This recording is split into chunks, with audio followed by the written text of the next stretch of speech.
Thanks. I'm Karthik. This is joint work with a bunch of authors from a bunch of places. All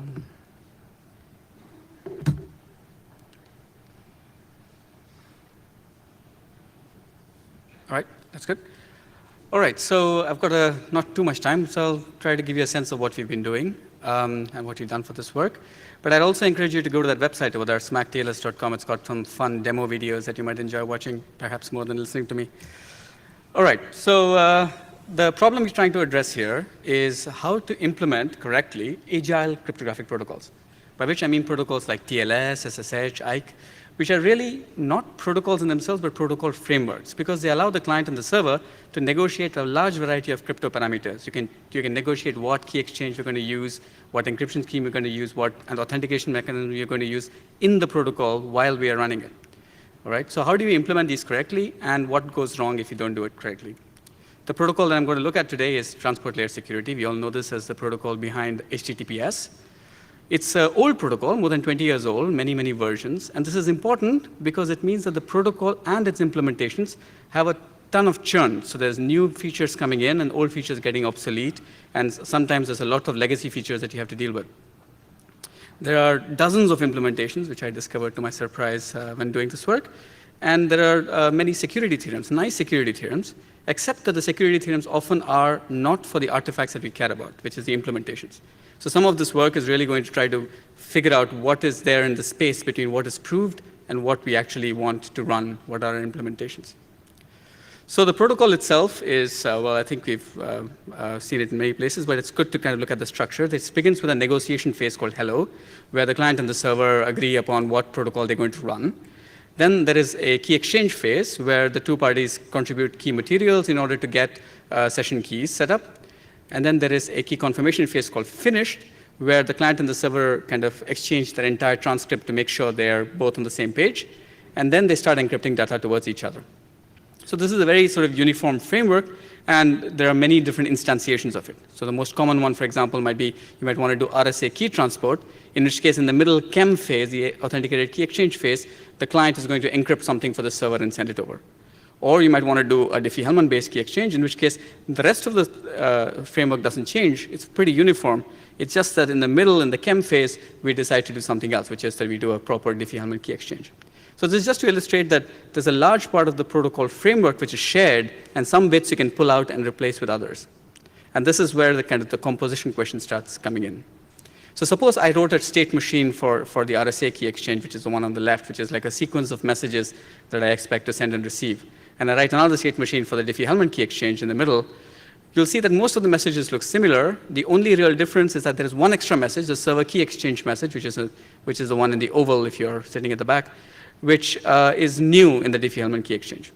So we can really share a lot of the processing code for the different messages, and that's what most TLS implementations do. So to combine those two state machines, one way of doing this is, well, okay, what you're going to do is keep the same state machine with one conditional branch. After the server certificate, if it is RSA, I'm going to skip the server key exchange, otherwise I'm going to go straight through. So this is a very simple example of just the two of the most common key exchanges in TLS, but this is kind of illustrative, because you'll see that even though this seems quite obvious, many people get this particular bit wrong, okay, and that leads to lots of attacks. So in general, of course, on the web, there are a lot of other features of TLS. So the state machine looks a little bit more like the one on the right side of this thing. The details are not important.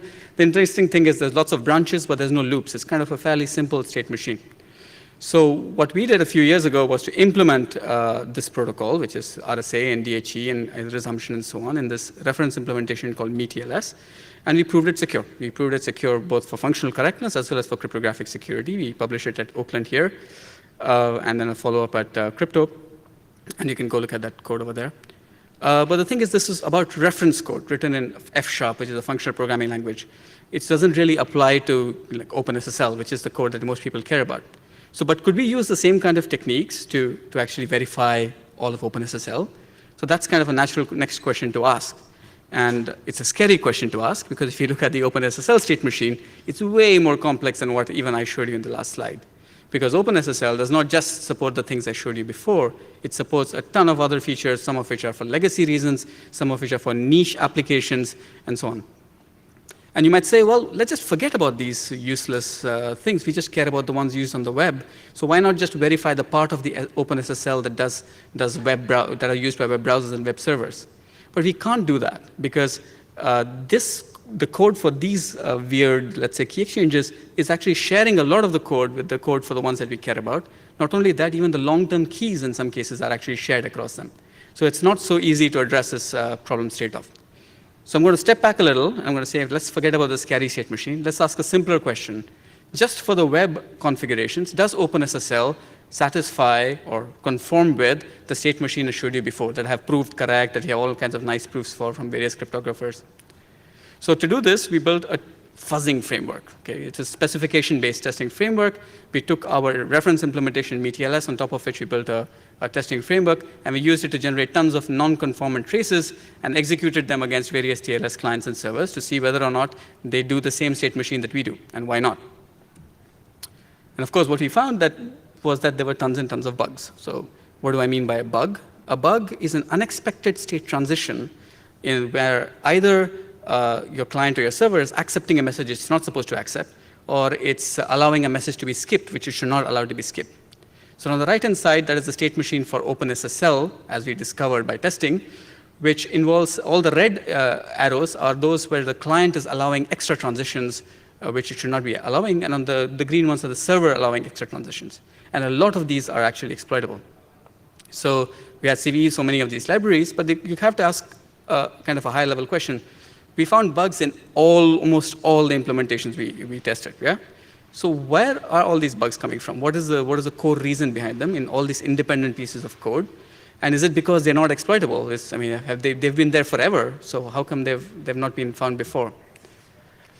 So what we would point our finger at is actually the TLS spec. Because the TLS spec actually does not tell you what the state machine is. It defines the protocol as a ladder diagram with optional messages. So the thing in the little sort of diamond there is there are these things which are marked with a star which are supposed to be optional, which means you can skip them. But it doesn't say under what conditions you can skip them. And the idea is at the end of the handshake, well, anyway, the client and the server will exchange their transcript, so maybe we'll detect any weirdnesses that have happened at that point. But this is not entirely true. Because, okay, let's start from the optional message style and see how would the client and the server implement it. So this is how we decided to compose RSA and DHE earlier. But if you use the optional message style, what many implementations do is, in fact, what they say is, well, server key exchange is optional, which means that the server gets to decide whether or not it's going to send it, and the client has to just deal with it. This is sort of a weird version of the postural's principle where the client is willing to accept a lot of things that the server might do. It's being liberal in what the server does. But there are two dangerous cases, of course. So suppose I'm doing a regular RSA key exchange where there is not supposed to be a server key exchange message. Now, what if I get one? What am I going to do? Similarly, in a DHE key exchange where I expect a server key exchange message, if I don't get one, what am I going to do?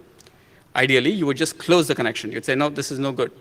But in fact, in reality, lots of clients accept the connection, do unexpected crypto computations, and then completely break the security of the connection because of that.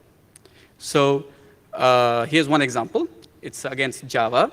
So suppose you wanted to impersonate google.com to a Java client.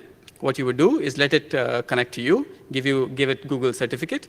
Then, because you don't have Google's private key, you cannot actually send the server key exchange message. It requires a signature. So what? We just skip it. We skip the next message. We skip the next message. We skip the next message. We skip all the way. We skip the CCS message which says, let's start encrypting. We don't want to encrypt. Let's skip that too. But we have to finish the handshake, and we haven't done any of the key exchange, so there is no keys to finish the handshake with. But hey, let's use all zeros, right? And maybe Java will accept, and it will. So now you can start exchanging application data completely unencrypted, which means that from the time Java has started supporting the Oracle JSSC, the Sun JDK, has started doing TLS, from that point on till March of this year, Java clients offered no confidentiality and no integrity against a network attacker, zero. Okay? And you might say, this is weird. Maybe this is just Java, right? This is like 4 different state machine bugs. But we found similar bugs in at least 3 other implementations. So there is something symptomatic here about how these things are implemented. Then you might say, well, okay, that's because you skipped messages. But if you inject a new message, like a server key exchange message when it's not expected, like in RSA, that is an unexpected new message. I will definitely reject that. But no, we won't, because there is this thing called export RSA, right? So TLS 1.0 in the 1990s, because of export restrictions on cryptography, introduced these export cipher suites, which were limited to at most 512 bits for asymmetric keys, both Diffie-Hellman and RSA keys. And these keys, so what would happen is you connect to a server with RSA. It says, oh, you're connecting from outside the US. So what I'm going to do is I'm going to generate I'm going to use my 512-bit key, and I'm going to send it to you in a server key exchange, and I'm going to sign it with my regular 2048-bit key. And now these 512-bit keys are known to be like really, really obsolete. I mean, the NSA thought they could break this in the 1990s. That's why they introduced this, this regulation anyway. And it's known to be broken even for academics since 2000. So it's deprecated. Nobody uses it. None of the browsers offer it. OpenSSL doesn't offer it by default as a client. So really, this is dead code, right? But it's still there. It's still there in all the libraries. There is code to handle this extra message. And you can make it live code if you send a server key exchange message during RSA, which is unexpected. But if you send it, this piece of dead code, which is still living in there for 15 years after being deprecated, will get activated. This results in a nice man-in-the-middle attack. We call it FREAK, for fracturing RSA export keys. And the attack is basically, it requires, it's a man-in-the-middle, so he's a good client, a buggy client who accepts server key exchange messages in RSA, is trying to connect to a buggy server, which supports RSA export. And in the middle, the man-in-the-middle is what he's going to do is going to let the connection go through, but downgrade it to RSA export, break the 512-bit key, and then take over the connection and therefore impersonate the server. There are so many preconditions to this. You need to have a buggy server, a buggy client. You need to be able to break the key. But unfortunately, all of this is fairly easy. So the ZMAP guys at the University of Michigan did an internet-wide study. They found 37% of browser-tested servers out there still support RSA export. So this is considered vaguely safe because nobody asks for it, right? So if nobody asks for it, it never gets used. So it's OK. And factoring, well, and these sites included some nice high-profile sites like the NSA and HSBC. And then the next step is, well, how can you factor these keys? That's probably requires government-level strength, right? But 512-bit keys are trivial now. So Nadia Henninger showed us that she could take keys from us and break it in about 12 hours on Amazon EC2 for a cost of $100. And this is actually useful because these keys are reused by servers until they're rebooted, so they could be alive for weeks. And the last step is, well, OK, you found one bug in OpenSSL. Surely that's not the end of the road. But he said, no, this is not just one bug in OpenSSL. This exact same bug was in OpenSSL, in IBM JSSE, in Microsoft S-Channel, and Apple Secure Transport. So it just seems to be like everywhere. So there were CVEs for all of these things issued because, well, the client was buggy, the server was buggy, the keys were breakable. And it leads us to ask the question, OK, so let's see, well, can you do better? Can we actually prove something about our implementation rather than sort of relying on some short-term mitigations to avoid attacks? So all of these problems I showed you, I was discussing, these attacks come because the state machine is not correct. There are bugs in it. We know what the state machine is supposed to do. Everybody who knows TLS will agree that certain of these traces should not be accepted, but they are. So how difficult would it be to take something like this, the OpenSSL code, prove that it actually conforms to its state machine? So this is what we did. One of our students, what he did was he took the OpenSSL code. He extracted out the client and server state machines, which were actually quite a bit of a mess because they have to deal with all kinds of protocol versions, extensions. There are various optional features. There are various experimental features. And what he did was he rewrote the code. It doesn't increase the code size, actually, just sort of cleaned it up, rewrote the code in about 750 lines of C, and added to it about 460 lines of specification. And these 460 lines basically were encoding the state machine that I just showed you in the previous slide. It looks horrible, but it is kind of fairly easy to formalize. And this formal specification was very close to what we already had used for MeTLS when we were proving the security of it. So we have high confidence that this spec that we wrote for OpenSSL is actually the right one. Then we use this tool called Frama-C, but there are many other tools for verifying C code against logical specs. We just happen to use this one. And we could prove that this OpenSSL state machine, the core bit of OpenSSL, does implement the right state machine. So we could do that. And this took about 1 month of effort from a PhD student. So there's no reason to think that this is sort of out of reach for production developers and so on. And the big advantage is, well, you do this once, you eliminate all the state machine bugs in OpenSSL in one fell swoop, well, state machine bugs of the category that I've been discussing. And really, there is no impact on performance. So we tested it. We did. There was no measurable impact.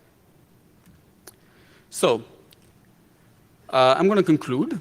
And the conclusions that we have from this work is that, first of all, cryptographic protocol testing, to our surprise, is hard and easy at the same time. So I mean, we did something fairly naive, right? I mean, we did, OK, it's a specification-based test framework, but really, in the end, you could just think of it as fuzzing. And we found dozens of bugs. So we shouldn't be doing this. It's protocol developers who should be doing this. And we need to kind of figure out a way of making this more part of the testing methodology. There is this myth that open source code, because tons of people are looking at it, is less vulnerable to attack. But I think all of these various problems that people have found in the last few years on OpenSSL falsifies this. So just having tons of people looking at code doesn't help when the bugs could be fairly subtle security and crypto-related bugs. Those things don't seem to shake out. They seem to lie in there for years. On the bright side, I think the approach we would advocate is, rather than trying to fuzz things and so on, you might have better mileage if you actually try to verify your production code directly. We've shown that you can do this for a small, tiny bit of OpenSSL. It's certainly not all of it, but it's a good first step. And I think our experience with TLS also encourages us that you can actually do serious proofs about running code of crypto protocols. And the last sort of bit is the cautionary tale of Freak. Freak, the attack occurs because there is this export ciphers that were introduced to deliberately weaken crypto 20 years ago or 15, 16 years ago. And there is no reason for these to live on, but they do. So there is a cautionary tale for deliberately weakening cryptography for short-term gains, because it turns out that these things live on forever. So I'm at the end of my talk, and I'm happy to take questions.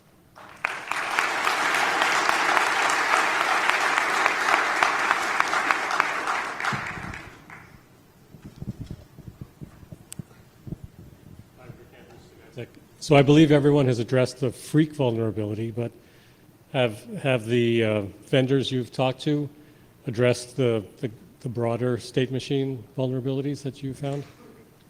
So yes. So it depends on the vendor. Name names. So the ones that are immediately exploitable, where you can show that you can actually break it completely, they get fixed very quickly. But there could be lots of weirdnesses in the state machine which sort of lead to a crash later or something, which don't really lead to a full fail. Mm-hmm. And those ones, sometimes just people don't want to fix them because it takes too much effort, because it might break something else, they don't know, and so on.